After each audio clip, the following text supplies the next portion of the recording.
Magandang hapon po sa ating lahat. Narito ang weather update sa araw ng Linggo, December 15, 2024. So meron po tayong tatlong weather systems na nakakaapekto dito sa ating bansa sa ngayon. Unahin na po natin ang shear line or yung salubungan ng mainit at malamig na hangin.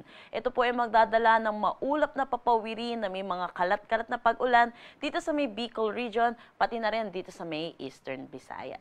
Pangalawa naman po ay kung makikita po natin, meron po tayo mga kumpul ng kaulapan dito po sa Mindanao area po natin. At ito po ang tinatawag po nating Intertropical Convergence Zone or ITCC. Sa nakikita din po natin, possible po magkaroon tayo ng low pressure area na embedded dito sa Intertropical Convergence Zone natin at magdala din ng mga significant na mga pag-ulan lalo na dito sa eastern section ng Visayas at Mindanao. Pero sa ngayon, itong Intertropical Convergence Zone natin ay magdadala ng mga pag-ulan dito sa may Caraga at Davao Region.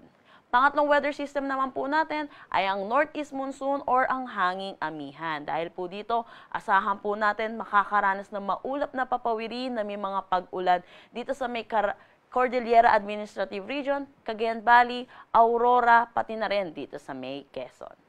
Para naman sa nalalabing bahagi ng ating bansa, kasama na ang Metro Manila, ay asahan naman po natin ang bahagya hanggang sa maulap na papawirin na may mga isolated rain showers or mga localized thunderstorm pagdating sa hapon at sa gabi. Para naman sa magiging panahon natin bukas dito sa Luzon, kung makikita po natin, malaking bahagi pa rin ng Luzon ay makakaapekto ang Northeast Monsoon or ang hanging amihan. Pero kung may liban na lang po dito, sa may Bicol region na makikita po natin, makakaranas pa rin po sila ng maulap na papawirin na may mga kalat-kalat na pag-ulan. Dulot pa rin po ito ng shear line. Agwat ng temperatura for Metro Manila at Lawag 24 to 31 degrees Celsius, Tuguegarao 23 to 29 degrees Celsius, Baguio 17 to 24 degrees Celsius. For Tagaytay, asahan natin ang 21 to 29 degrees Celsius at Legazpi 26 to 31 degrees Celsius. Kumikita din po natin sa Palawan ay asahan po natin bahagya hanggang sa maulap na papawirin na may mga isolated light rains, dulot pa rin po ito ng Northeast Monsoon. Kumikita din po natin, magiging maulan pa rin po dito sa eastern section ng Visayas at Mindanao. Dulot po ito ng shear line at ito na rin pong Intertropical Convergence Zone natin or yung magiging possible na low pressure area po natin. Kaya pinapaalalahanan po natin ang mga kababayan po natin dito sa mga nasabing lugar po natin na possible po ang mga pagguho ng lupa at ang mga flash floods. Pero para naman sa nalalabing bahagi ng Visayas at Mindanao, asahan po natin ang maliwalas na panahon. Agwat ng temperatura for Calayan Islands at Puerto Princesa, 25 to 32 degrees Celsius. For Iloilo, 26 to 32 degrees Celsius. Tacloban, 25 to 32 degrees Celsius. For Cebu, asahan natin ng 25 to 31 degrees Celsius. Zamboanga, 25 to 33 degrees Celsius. Cagayan de Oro, 23 to 31 degrees Celsius. At Davao, 25 to 32 degrees Celsius. Meron po tayong nakataas na gale warning dito sa coastal waters ng Batanes, Cagayan, kasama na ang Babuyan Islands, Isabela, Ilocos Norte, Ilocos Sur, La Union at western coast ng Pangasinan. Kaya pinapaalalahanan po natin ang mga kababayan po natin na delikado po pumalaot sa mga nasabing coastal waters po natin. Dako naman tayo sa magiging panahon natin sa susunod na 3 araw. Kung makikita po natin, for Metro Manila at Baguio, patuloy ang pag-iral po ng Northeast Monsoon or ng hanging amihan. Kaya asahan pa rin po natin, makakaranas po tayo ng bahagya hanggang sa makulimlim na panahon at asahan din po natin yung mga isolated na pag-ambon.